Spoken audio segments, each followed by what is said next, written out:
كابتن احمد شرباس المدير الفني لنادي بالقاس، يمكن هارد لك النهارده ضاع 2 بونت من بالقاس وتعادلته يمكن في وقت قاتل. رايك النهارده في النتيجه وفي اللقاء؟ الحمد لله بنشكر ربنا وعلى التعادل. الحمد لله قدر الله ما شاء فعل، وبشكر لعيبه رجاله وان شاء الله هنقدر نعوض الفتره اللي جايه. طبعا دايما البدايات بتبقى صعبه، وماتشات الترقي طبعا كل الفرق محترمه، فرقه الماليه محترمه، فرقه دلفي، فرقه رايه، كلهم فرق محترمه طالعين اوائل مجموعاتهم. الحمد لله قدر الله ما شاء فعل. هنعدي الماتش ده وهنقفل عليه، لان اللي جاي ان شاء الله بعد 3 ايام رايحين دلفي باذن الله. طبعا بشكر الجمهور العظيم اللي ورانا، بشكر مجلس الاداره، بشكر اللعيبه. ان شاء الله باذن الله نقدر نعوض، هنراجع حساباتنا تاني ونشوف اخطائنا ونشتغل على الماتش الجاي باذن الله. يمكن كنتم متقدمين في النتيجه، لكن في الشوط الثاني يمكن حصل فيه تراجع نوعا ما للحفاظ على التقدم وخطف ال3 بونت.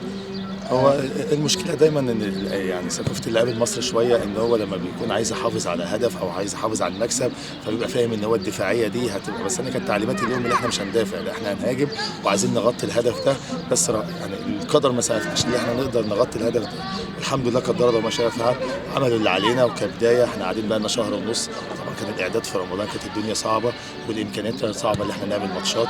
فالحمد لله كبدايه واحده واحده التيم الحمد لله بيعلى في الكوره باذن الله، زي ما حصل في الدوري. الحمد لله بدأنا نعلى بعد أول ماتش. إن شاء الله بإذن الله بنوعد الجمهور ونوعد مجلس الإدارة، إن شاء الله بإذن الله هنعوض الماتش الجاي وهنقفل على الصفحة دي، وبإذن الله ربنا يكرمنا في اللي جاي. الرساله اللي ممكن توجهها للاعيبتك خصوصا بعد ما قدموا اداء قوي النهارده؟ انا عايز اقول للعيبتي ارفع راسك فوق، انت اول مجموعه الدقهليه ودمياط من اقوى المجموعات باقل الامكانيات. ان شاء الله اللي جاي ليكم باذن الله ربنا هيكرمكم وهتبقوا في المحترفين. هنركز ان شاء الله في اللي جاي، وعندنا ثقه فيكم كبيره قوي ان شاء الله، اللي انتوا هتفرحونا في نهايه الدوري ان شاء الله يوم 27/5 باذن الله. نحتفل كلنا هنا مع جمهور بالقاس العظيم بالصعود باذن الله. توقع شكل المنافسه في المجموعه خصوصا بعد فوز دلفي النهارده وحقق مفاجاه بالفوز خارج ملعبها على الأرض. طبعا يعني انا قلت ان الاربع فرق كلهم مستوى متقارب، كلهم فرق محترمه مع اجهزه محترمه ولاعيبه محترمه. طبعا النهارده بالمكسب بقى المجموعه 3 وفرقتين بونت وبونت. فطبعا الماتشات كل الاسبوع اللي جاي الاسبوع الثاني ان شاء الله هتلاقي في تغيير باذن الله في الترتيب، ان شاء الله يكون من صالحنا. احنا من اول المجموعه باذن الله بنشتغل بره وجوه ان شاء الله على المكسب، لان الترقي 6 ماتشات قليله، عدى ماتش بقى 5. فالمنافسه طبعا هتبقى قويه والاخر جوله.